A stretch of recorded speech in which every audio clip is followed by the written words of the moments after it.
తిరుమల తిరుపతి దేవస్థానంపై అసత్య ప్రచారం చేస్తే కఠిన చర్యలు తప్పవని ఈవో శ్యామలరావు హెచ్చరించారు. టీటీడీని తక్కువ చేసేలా సోషల్ మీడియాలో పుకార్లు వ్యాప్తి చేస్తే చర్యలు తప్పవన్నారు. ఇటీవల అన్నప్రసాదంలో జెర్రీ వచ్చిందంటూ ప్రచారం చేసిన వారిపై కేసు నమోదు చేసినట్లుగా పోలీసులు తెలిపారు.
మూడవ రోజు 5వ రోజున అంటే అక్టోబర్ 8వ తారీఖున గరుడ వాహన సేవలో చాలామంది భక్తులు వస్తారు కాబట్టి ప్రత్యేకమైన ఏర్పాట్లు చేయడం జరిగింది.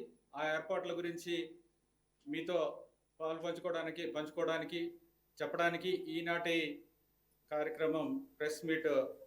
గ్యాలరీల్లో 2 లక్షల మంది ఉంటారు. అలాగే కార్నర్స్ నుంచి అంటే inner ring road, outer ring రోడ్లో వేచి ఉండే భక్తులకి సుపదం, south west corner, north west gate, north east గేట్ల ద్వారా కూడా దర్శనం చేయించడానికి ఏర్పాట్లు చేయడం జరిగింది. క్యూ లైన్స్ కూడా పెట్టడం ఇవన్నీ కూడా చేయడం జరిగింది. అలాగే గరుడ వాహన సేవ 6:30 నుంచి 11 గంటల దాకా జరుగుతుంది. దీని ద్వారా ఎక్కువ మంది భక్తులకి శ్రీవారిని దర్శించుకోవడానికి, వాహన సేవలో దర్శించుకోవడానికి అవకాశం ఉంది. అలాగే భద్రత విషయానికి వస్తే చాలా ఏర్పాట్లు చేయడం జరిగింది.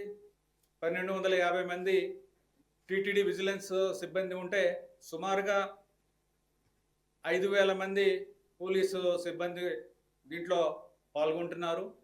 ఇదంతా కూడా సీసీటీవీ కెమెరాస్ ద్వారా కమాండ్ కంట్రోల్ రూమ్కి అనుసంధానం చేసి అక్కడ నుంచి ఇది గరుడోత్సవానికి దాదాపు 3,50,000 మంది భక్తులు వచ్చే అవకాశం ఉందనే విధంగా వారికి సరిపోయే విధమైన సెక్యూరిటీ అరేంజ్మెంట్ చేయడం జరిగింది. భద్రతా పరంగా అన్ని కట్టుదిట్టమైన భద్రతా ఏర్పాట్లు తీసుకుంటూ భక్తులకు ఎటువంటి ఇబ్బంది లేకుండా వీరికి సౌకర్యం కల్పించడం జరుగుతుంది. ముఖ్యంగా గరుడోత్సవం రోజు 2 విభాగాలుగా విభజించుకుంటే సెక్యూరిటీ, గ్యాలరీస్ లేకి ప్రజలు తీసుకోవడం, భక్తులు తీసుకోవడం, మాడ వీధుల్లోకి తీసుకోవడం, 4 మాడ వీధుల వైపు నుండి ఉన్న కార్నర్స్లో నుండి ఎక్కువ మంది భక్తులకు కొత్త విధానంలో వీరికి దర్శనం కల్పించే భాగంగా మీడియా ద్వారా నేను ఒకటే అప్పీల్ చేస్తున్నా. వచ్చే భక్తులు ఈ క్యూ లైన్స్లో వచ్చే ముందు ఎటువంటి లగేజ్ని తీసుకురాకుండా అన్ని పోలీస్ వారు చెప్పిన అన్ని విధానాలు పాటించాలని కోరుకుంటున్నాను. ముఖ్యంగా అన్ని కోణాలలో కూడా బీడీ చెకింగ్స్ కానీ, యాంటీ సబ్లెట్ చెక్స్ కానీ, యాక్సెస్ కంట్రోల్ కానీ కంప్లీట్గా చర్యలు తీసుకోవడం జరుగుతుంది. ముఖ్యంగా టెంపుల్ ప్రిమైసెస్లో విజిలెన్స్ అండ్ పోలీస్ శాఖ మరియు ఇతర శాఖలతో సమన్వయం చేసుకుంటూ భక్తులకు ఎటువంటి ఇబ్బంది లేకుండా వారికి సౌకర్యవంతమైన భద్రతా ఏర్పాట్లు చేయడం జరిగింది.